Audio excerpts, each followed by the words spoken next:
Hi, it's Chris with Implied Music.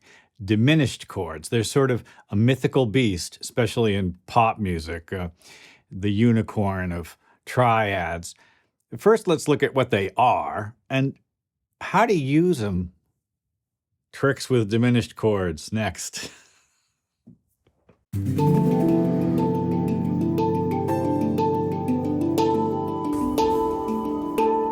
There's a diminished triad just in every major scale.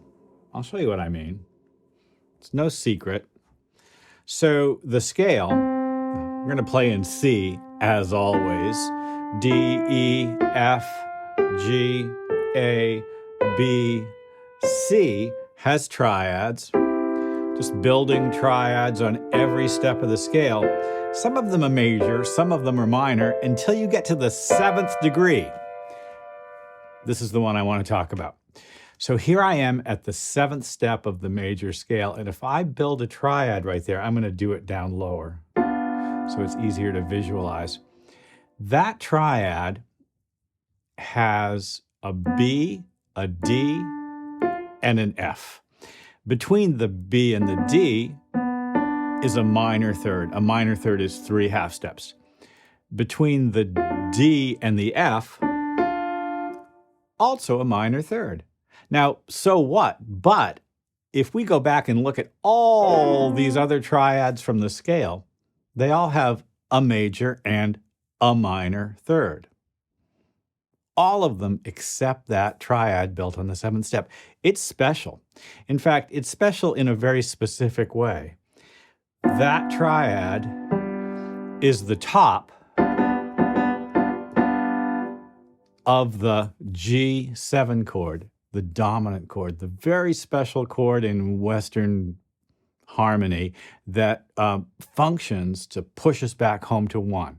And I would say that the thing that's the most important about diminished chords, diminished triads, and also diminished sevenths is that tritone which wants to resolve.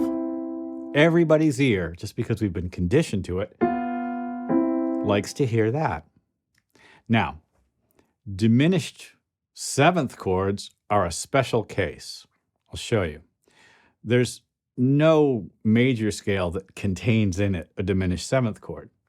A diminished 7th chord, let's use those same notes, would have another minor third on top of that. And as soon as I put that in there, it really creates a biting sound. Diminished 7th. B, D, F, A flat. In other words, at the top of every dominant chord, there's a diminished triad or, by extension, a diminished 7th chord. Let's go forward and talk about some tricks. Here's the first of them, and let's see if this is useful for you. We were talking about harmonizing scales just a couple of days ago. Now, each of those notes is either in the C chord or out of the C chord. So C is in the C chord. So I can harmonize it with C. I'm harmonizing it with C6. C is the top note. But D, not in the C6 chord, I'm going to harmonize the D with a diminished 7th chord. That's a diminished 7th chord built on D. When I get to E, it's in the C chord, so I harmonize it with C again. Then F really gets harmonized by that same diminished chord, just now F is on top. Time to move on. G is in the C chord.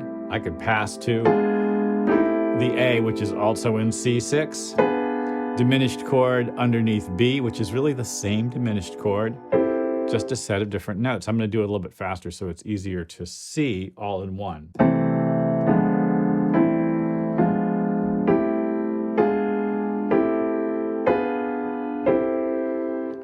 It's a locked hands shape, kind of made famous style-wise by George Shearing, but the theorist and pianist, jazz theorist, Barry Harris, talks about this approach a lot. And if you look at what I did, I basically used what's called the bebop major scale. Well, terrific, basically diminished chords functioning there as passing chords, harmonizing melody, diatonic melody, to create really cool sounds. So what I just did there was I went, right? And I harmonized it, diminished chord to major chord, diminished chord to major chord. Just two chords and really thick sound. That's my first, ooh, that was fun use of a diminished chord. Let's say I want to go C, A, D minor, G. This is a really kind of normal chord progression that we call 1, 6, 2, 5. 1, 6, 2, 5. Now that A chord could be voiced like this, and this is something you hear a lot. There's my C chord. There's my A7 chord. Is there an A in it? No, but here's the thing. There's a C sharp and a G, which is the tritone from the A7 chord. If I added an A there, it would be really obvious, but it still functions like A7. So a diminished seventh chord becomes the top of the dominant chord that pushes us around the circle. It's the circle of fifths, right? The D minor 7. Here's a diminished seventh chord on the top of G7, taking us back to C.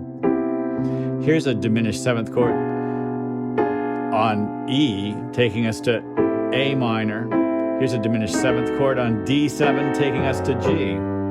Oh my goodness. So the diminished seventh chord functions as a passing chord, and the reason it functions so well is because it's like the top of a dominant chord. Those of you who've been following along from the beginning and are still here, bravo. I've got I'll just say one more little tricky thing, because we don't want this to go on forever, despite the fact that it's a really broad concept. But guitarists know this intuitively, and pianists have to struggle with it because the piano is not an isomorphic instrument. That is to say, if I want to play this C diminished chord and then move my hand up to exactly the same notes, every time I do it, my hand has to take a fiddly different shape. Very irritating. And yet, those are all the same 4 notes, just in different arrangements. I'll say that again. Those are the same 4 notes in different arrangements. Remember I said that the top of a dominant chord is a diminished seventh chord? Okay, so if that's true, then this diminished seventh chord is the top of A flat 7. And this diminished seventh chord, right, is the top of a different dominant chord. Each time, a different dominant chord. In fact, let's just kind of take a little inventory, as I said the other day. All right, so it's easy enough to do.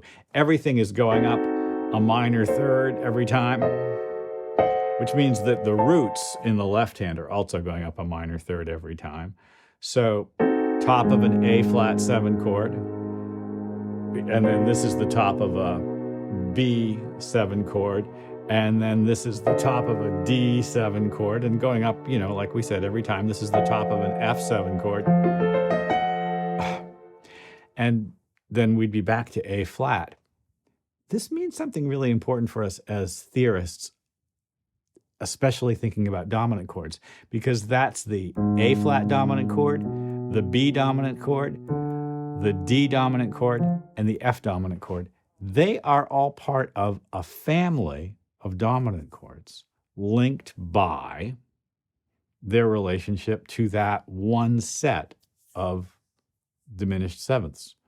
It's a lot of word salad, I know, but it begins to make sense. And if it's confusing, and I know it can be super confusing, go back and watch this video again. When I started studying this kind of stuff, I had a lot of experience hands-on with my instrument, but hadn't really acquired the verbal syntax yet. And I would go to my teacher's class, this was in college, and I knew there was something there for me. But at a certain point, my eyes would roll back in my head and I would literally sort of pass out, fall asleep. I had to take his first class twice. Part of it was I didn't do the actual work very much outside of class. I just kind of counted on soaking it in class because I have great faith in my intelligence. I was wrong. I should have done more work on my own outside class. But the syntax is complicated and you need repeated exposure and you need to try it yourself in order to get into it. This idea that we just talked about, the set of the classes of dominant chords that are related through their common tones in the diminished seventh chords, it's a very complicated idea. It suggests to me, and I can't talk about it now because it's too big an idea, that A flat 7, B7, D7, and F7 are in some senses interchangeable and can function to pivot and send us in new directions in our composing. You can find examples of that in romantic composers particularly, and I suggest you maybe listen to Debussy, the French composer of the late 19th century, early 20th as well. More than enough for now, right? Like and subscribe and ding the bell. You'll be notified when I do my videos, and I will see you next time.